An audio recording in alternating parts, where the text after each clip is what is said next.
હે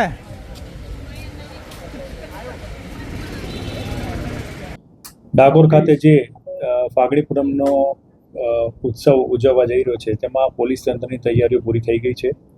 આપણે રાસ્કા મહેમદાવાદથી શરૂ કરી અને ડાકોરનો લગભગ 55 કિલોમીટરનો જે રૂટ છે જ્યાં પદયાત્રીઓ ચાલતા આવશે એ સમગ્ર રૂટ આપણે પોલીસ બંદોબસ્તથી સજ્જ કરેલ છે. તમામ પોઈન્ટ ઉપર ફિક્સ પોઈન્ટ અને ક્રોસ પેટ્રોલિંગ રાખવામાં આવ્યું છે જેથી કરીને યાત્રાળુઓને કોઈપણ પ્રકારની મુશ્કેલી ન પડે. સમગ્ર રસ્તા ઉપર તેમજ ડાકોરમાં કુલ મળીને ટોટલ 18 જેટલા પોલીસ સહાયતા કેન્દ્ર બનાવવામાં આવી છે જેના પર પીએ સિસ્ટમ દ્વારા લોકોને માહિતી આપવામાં આવશે. સાથે સાથે જો કોઈ પોતાના પરિવારથી અથવા તો પોતાના સંઘથી વિખૂટું થયું છે તો એ પોલીસ સહાયતા કેન્દ્ર ઉપર જઈ અને ત્યાં પોલીસની મદદ લઈ શકે છે. ડાકોરની વાત કરીએ તો ડાકોરનો જે બંદોબસ્ત છે એ ટોટલ 8 સેક્ટરમાં વિભાજિત કરવામાં આવ્યો છે જેમાં 1 SP, 15 DYSP, 32 PI, 108 PSI, 3 SRP company અને કુલ 2145 પોલીસ જવાનોનો બંદોબસ્ત એ ડાકોર ખાતે બંદોબસ્તમાં હાજર રહેશે. આ વર્ષે સરકાર તરફથી 2 ડ્રોન ફાળવવામાં આવ્યા છે એટલે આ 2 ડ્રોનનો ઉપયોગ પણ બંદોબસ્તમાં કરનાર છીએ. ડાકોરમાં વિશ્વાસ 2 પ્રોજેક્ટ હેઠળ સીસીટીવી કેમેરા પણ લગાડવામાં આવ્યા છે.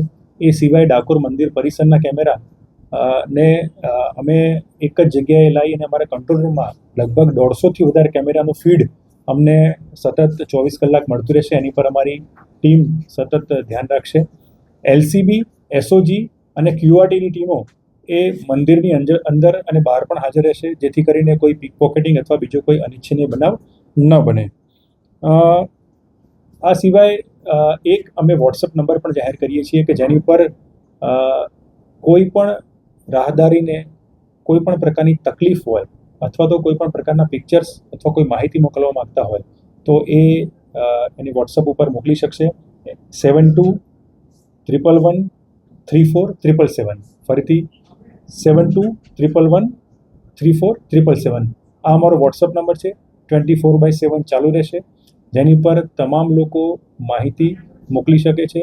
અમારી પીએ સિસ્ટમ ઉપર અમે મંદિરના દર્શનના સમય જે છે એ પણ અમે જાહેર કરતા રહીશું જેથી કરીને લોકોને દર્શન કરવામાં સરળતા રહે. ખાસ કરીને સાહેબ એક એવો પણ મેસેજ છે કે તમામ રૂટ પર કોઈ ડીજે કે લાઉડસ્પીકર કે સ્ટેજ પ્રોગ્રામ નહીં થઈ શકે એવો પણ એક મેસેજ છે. ડીજે રૂટ ઉપર કોઈ સંઘવાળા લાવતા નથી પરંતુ કદાચ કોઈ જગ્યાએ ક્યાંય નાના મોટા સંઘ હોય એ પોતાની સાથે નાનું લાઉડ સ્પીકર લઈને આવે તો એમાં કોઈ પ્રતિબંધ છે. સર કેટલાય મેસેજ આવે છે કે અત્યારે પોસ્ટ ઓફિસમાં વાયરલ થયો છે કે ફોન છુડાઈ દેવાની ધમકી છે, એવી કોઈ ધમકીનો પહોંચવાનો કેટલો બંદોબસ્ત?